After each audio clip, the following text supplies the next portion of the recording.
তো এখন আছি আমরা তো আজ আছি আমরা মায়ের বাড়িতে। এই যে আমার মায়ের বাড়ি, এখান থেকে ছেলে স্কুল যাবে। এই যে যে রাস্তার বাড়ি দাঁড়িয়ে আছে, এখানে টোটো আসবে, টোটোই তুলে রাখবো।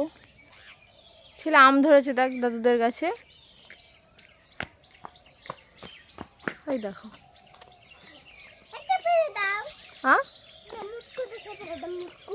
এখন সকালে আম পেড়ে দেবো, সকালবেলায়? সকালে কেউ আম খায় এখন?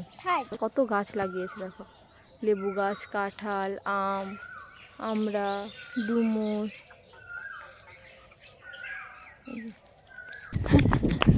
এই রাস্তা দিয়ে টোটো আসবে, সামনে পুকুর। এই পুকুরে আমরা স্নান করতাম আগে, এখন বন্ধ হয়ে গেছে, বাড়ি বাড়ি সব জল কল হয়ে।